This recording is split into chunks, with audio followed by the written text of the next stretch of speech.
মাদারীপুরের শিবচর উপজেলা স্বাস্থ্য কমপ্লেক্সে দীর্ঘদিন ধরে চিকিৎসক, নার্স, মেডিকেল ল্যাবরেটরি টেকনিশিয়ান সহ বিভিন্ন পদে জনবল সংকট প্রকট আকার ধারণ করেছে। এর ফলে ব্যাহত হচ্ছে স্বাভাবিক চিকিৎসা সেবা। দূর দূরান্ত থেকে চিকিৎসা নিতে এসে কাঙ্ক্ষিত সেবা না পেয়ে দুর্ভোগে পড়ছেন রোগীরা।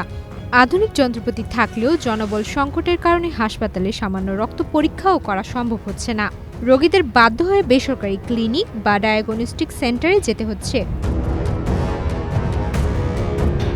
মাদারীপুরের শিবচর উপজেলা স্বাস্থ্য কমপ্লেক্সটি ৫০ শয্যা থেকে ১০০ শয্যায় উন্নীত হওয়ার লক্ষ্যে ৬তলা আধুনিক ভবন নির্মাণ করা হলেও চিকিৎসক ও প্রয়োজনীয় জনবলের অভাবে কাঙ্ক্ষিত স্বাস্থ্যসেবা নিশ্চিত করা যাচ্ছে না।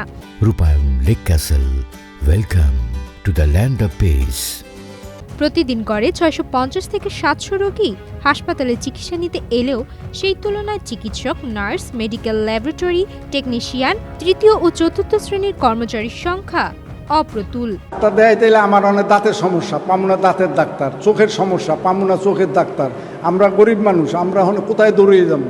এখন এই হাসপাতালে যাতে করে সব ধরনের ডাক্তাররা থাকে, তারা নিয়মিত ডিউটি করে, তাহলে সাধারণ মানুষ ভালো চিকিৎসাটা পায়। এখানে কোনো পরীক্ষাই করে না। ডায়াবেটিস করতে আগে ওটা মেশিন নষ্ট হয়ে গেছে, পাঠাই দেয় বাইরে। ডাক্তার দেখাইছি, দেখানোর পর মনে করেন ওটা বাড়াতেন সুই আনতে হয়েছে, আবার এই যে ওষুধ বাড়াতেন লেখা দিচ্ছে, বাড়াতেন ওষুধ আমাদের কিনা খাইতে হইব। তাই আর এই যে আমাদের লিপ নষ্ট, লিপ আমাদের নামতে উঠতে কষ্ট।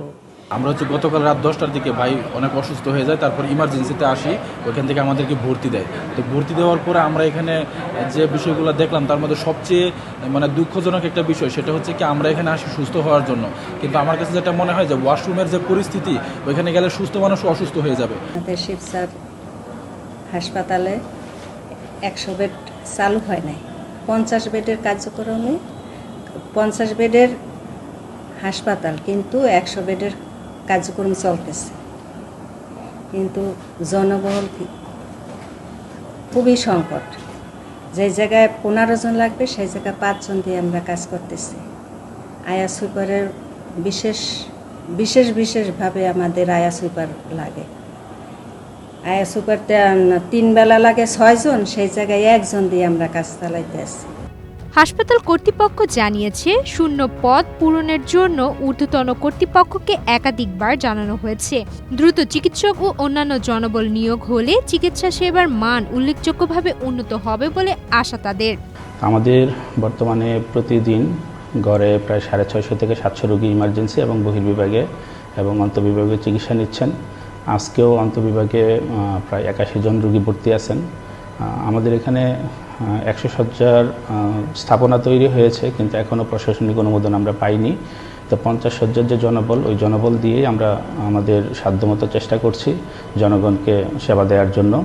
তো আমাদের এখানে কনসালটেন্ট যে পোস্ট, 10টার মধ্যে 5টা পোস্ট খালি। আগে আজকে 2-3 দিন হলো আমাদের জুনিয়র কনসালটেন্ট পেডিয়াট্রিক্স ওনারও বদলি হয়ে গেছে। এর মধ্যে গাইনি কনসালটেন্ট, অ্যানেস্থেশিয়া কনসালটেন্ট, এই পোস্টগুলো দীর্ঘদিন ধরে শূন্য, যে কারণে আমরা গর্ভবতী মহিলাদের যে স্বাস্থ্য সেবা যথাযথভাবে আমরা ওইটা দিতে পারছি না। আর একটি ল্যাবের যে পোস্টটা, এটা দীর্ঘদিন ধরে খালি আছে। এখানে 3 জনের পোস্ট থাকার কথা, 3 জনের 1 জনও নাই। তো আমরা ল্যাব অ্যাটেন্ডেন্ট যিনি নিয়ে আসেন, ওনাকে দিয়ে আমরা স্বল্প পরিসরে যে প্যাথোলজিক্যাল যে পরীক্ষা নিরীক্ষা, এগুলি আমরা চালাচ্ছি। দ্রুত সময়ের ভিতরে আমরা আমাদের ঊর্ধ্বতন কর্তৃপক্ষ বরাবরও বারংবার আমরা জানিয়েছি, আমাদেরকে আশ্বস্ত করছেন যে দ্রুত সময়ের ভিতরে হয়তো আমরা এমটি ল্যাব পেতে পারি। আর আমাদের উপজেলা প্রশাসন থেকে আমাদেরকে সেল কাউন্টার মেশিন, তারপর হচ্ছে বায়োকেমিস্ট্রি অ্যানালাইজার, এটা আমাদেরকে দিয়েছেন। তো এমটি ল্যাব আসলে এবং আমাদের কিছু রিএজেন্টের ঘাটতি আছে, তো এগুলি পূরণ হলে আমরা ওই পরীক্ষাগুলোও, বিশেষ করে সিবিসি, তারপর হচ্ছে বায়োকেমিস্ট্রি কিছু ইনভেস্টিগেশন, এগুলো আমরা আবার শুরু করতে পারবো।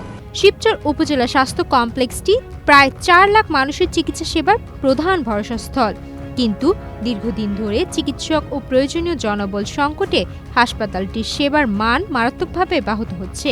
দ্রুত শূন্যপদ পূরণ এবং প্রয়োজনীয় জনবল নিয়োগের দাবি জানিয়েছে এলাকাবাসী। সুমাইয়া মিতু, বাংলাদেশ প্রতিদিন।